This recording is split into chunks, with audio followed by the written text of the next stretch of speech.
అందుకే నేను మిమ్మల్ని అందరినీ కోరుతున్నా, అన్నీ చూశాను. ఇప్పుడిప్పుడే నాకు ఒక నమ్మకం వచ్చింది. కేంద్రంలో చంద్రశేఖర్ గారు మంత్రి, బాగా చదువుకున్నాడు, అమెరికాకి వెళ్ళాడు, వ్యాపారాల్లో రాణించాడు. ఈరోజు పార్లమెంట్లో చూస్తే అందరి పార్లమెంట్లో కష్టపడి సంపాదించుకొని నెంబర్ 1 రిచెస్ట్ పార్లమెంటరీ మెంబర్ ఎవరన్నా ఉండాలంటే చంద్రశేఖర్ గారు. దీనికి నేను గర్వపడుతున్నా. నేను రమ్మన్నాను, అడిగాడు, సార్ రావాలన్నా, నేను సుఖంగా ఉన్నా, ఆనందంగా ఉన్నానని. ఎంత సంపాదించినా దీనికంటే లాభం లేదు, నీకు పేరు రావాలంటే, సమాజానికి సేవ చేయాలంటే రాజకీయాలే సరైన మార్గం అని చెప్పాను.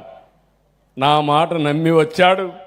గుంటూరు పార్లమెంట్ మెంబర్గా సునాయాసంగా గెలిచాడు. ఆ తర్వాత కేంద్రంలో ఒకటేసారి మంత్రి కూడా అయ్యాడు. ఈరోజు ఇక్కడుండే శ్రీనివాస్ ఉన్నాడు, మంత్రి. వాళ్ళ తాత ఒకప్పుడు ఎంపీ. ఆయన కూడా బాగా చదువుకున్నాడు, ఇంకా కష్టపడాలి. అయితే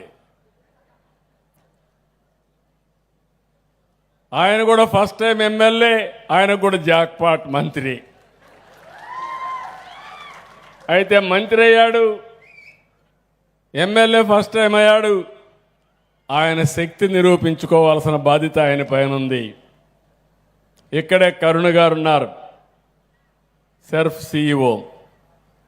ఆవిడైతే చాలా గట్టిగా పనిచేస్తూ ఉంది. ఆ ముగ్గురిని ఒకటే కోరుతున్నా, నేను ఒక టార్గెట్ ఇస్తున్నా, నెల మానిటర్ చేస్తాను.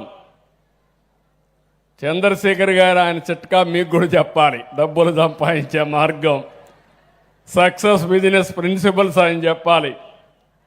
దేశంలో ఆయన మంత్రిగా ఉన్నాడు కాబట్టి దేశంలో ఉండే బెస్ట్ ప్రాక్టీస్ అన్నీ ఇక్కడ తీసుకురావాలి. నెట్వర్కింగ్ అంతా ఇక్కడ తీసుకురావాలి.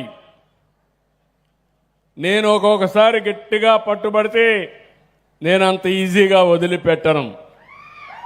నేను ఒకటే మీకు చెప్తున్నాను, 1,13,00,000 మంది సైన్యం ఉండే ఏకైక వ్యవస్థ, 26,000 కోట్ల రూపాయలు కార్పస్ ఉండే ఏకైక వ్యవస్థ, అవసరమైతే 1,00,000 కోట్ల రూపాయలు అప్పు కావాలంటే క్యూ గట్టి మనకిచ్చే ఏకైక వ్యవస్థ ఈ డాక్రా మెప్మా సంఘాలు. డబ్బులు వస్తుంది కానీ ఆ డబ్బులు ఇంట్లో కూర్చొని గమ్మనుంటే ఆ డబ్బులే మనల్ని మింగేస్తుంది. అక్కడి నుంచి అప్పులు